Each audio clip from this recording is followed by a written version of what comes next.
Siswa yang kurang mampu harus putus sekolah.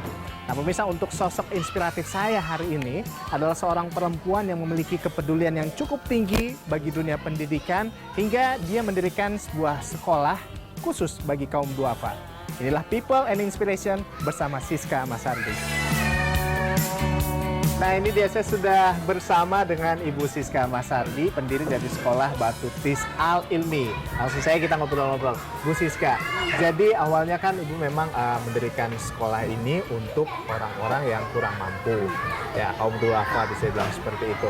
Pertanyaannya, kenapa sih tertarik untuk mendidik anak-anak yang kurang mampu ini, Bu? Awalnya sederhana ya, saya ingin membantu saja, ingin membantu bagaimana anak-anak yang miskin punya pendidikan yang lebih baik. Gitu. Sederhana saja. Waktu itu banyak anak-anak membantu di sekitar rumah kami dan main di samping rumah saya tanpa kegiatan yang jelas. Kurang lebih 11 tahun yang lalu itu belum ada seperti sekarang ya, kayak PAUD ya, di kelurahan-kelurahan dan lain-lain. Jadi belum ada dalam lingkungan sekitar yang peduli pada pendidikan untuk anak-anak justru yang usia dini gitu. Akhirnya saya bicara sama suami saya untuk minta izin bagaimana saya ingin membuat sekolah untuk anak-anak yang tidak mampu itu.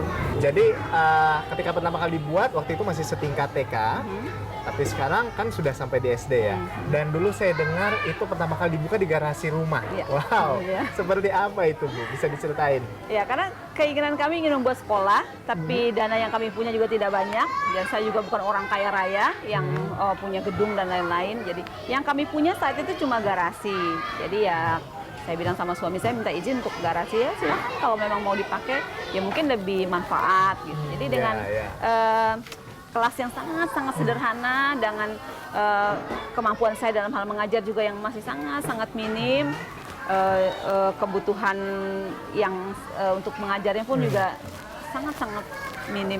Jadi kan ini namanya aja Sekolah Batutis ya, baca, tulis gratis. Gratis. Lalu bagaimana ini dengan dana operasionalnya nih, Bu? Gimana ya mau bayar guru? Seperti apa? Dapat dana dari mana nih, Bu? Ya, dari Allah ya. Itu saya suka. Optimis. Ya, karena bagaimana, Bu? Jadi ya memang semua karena bermodal nekat ya. Dimulainya aja di bulan September, bukan di tahun ajaran baru. Artinya memang semua niat itu spontan yang saya punya, terus kemudian memang suami saya mensupport semuanya. Memang cukup kesulitan. Awal-awal ya saya selalu minta donatur tetap saya, suami saya sendiri untuk mensubsidi biaya operasional tersebut. Tetapi bertambah waktu, berkembang, pendidikan ini berkembang, dan saya juga memperdalam ilmu pendalaman pengajaran kepada anak-anak ini. Karena saya pikir mengajar anak-anak itu tidak main-main, saya harus belajar sungguh-sungguh. Saya juga belajar yang dengan waktu yang sangat lama, itu juga butuhkan biaya, operasional hari-hari juga bertambah biaya. Memang sedikit mengalami kesulitan gitu. Sampai di tahun ketiga ketika kesulitan itu bertambah, anak murid tambah banyak, guru juga sudah bertambah. Dan kami tidak bisa mengharapkan dari donatur. Ya, Anda tahu sendiri lah ya, kalau orang kita kan nggak mau terikat dalam hal yang seperti itu. Tapi spontan mereka mau gitu. Putus asa ya pernah. Sampai satu titik saya putus asa, saya pikir apa saya harus tutup saja karena memang sudah tidak ada biaya untuk mengcover ini semuanya gitu. Dan mengharapkan donatur juga saya nggak tahu lagi caranya seperti apa.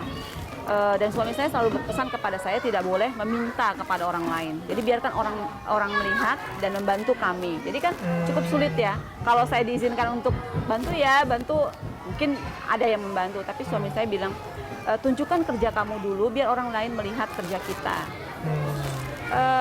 Satu hal yang menggugah saya, yang menguatkan saya di tahun ketiga itu bahwa yakin rezeki itu akan datang ketika kita mau bekerja. Itu ada satu sahabat saya ya Dik Doang tuh bilang, saya bilang saya udah putus asa nih Dik, apa saya mau tutup aja gitu. Kata Dik, Mbak sih berharap pada manusia, coba berharap pada Allah aja gitu. Allah akan atur, dia akan lihat kita gitu.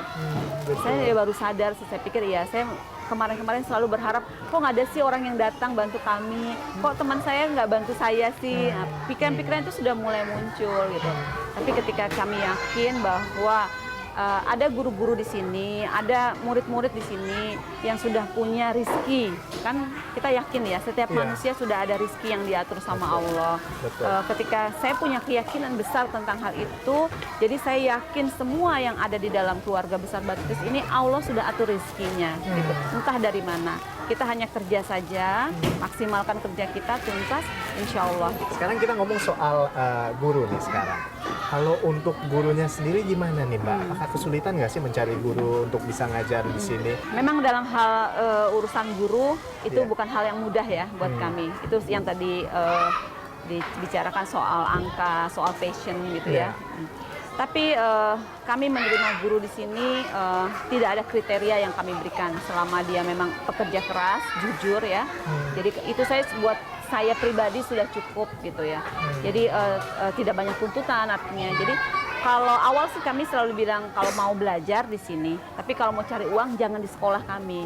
Karena kami adalah bukan sekolah yang menghasilkan uang, tapi kami adalah justru di sekolah ini memang sosial ya semuanya gitu. Iya. Nah itu dulu gitu. Nah selanjutnya berkembang dengan waktu biasanya seleksi alam yang akan menyeleksi orang-orang tersebut gitu. Ketika passion mereka dapatkan di sini gitu. Rata-rata guru yang mengajar di sini merasa ketika mereka ngajar di sekolah ini, mereka bukan hanya mengajar, tetapi mereka belajar dari anak-anak ini. Oh iya. Tuh, jadi saya Dan belajar banyak yang kehidupan bisa lagi. dapat juga Iya, ya dari jadi anak-anak justru ya. passionnya mereka dapatkan di sini gitu. Jadi baru dia menemukan sebetulnya hidup saya mau kemana, saya harus iya. berbuat apa, seberapa Iya, iya. manfaat ke saya gitu. Justru mereka dapatkan di sini.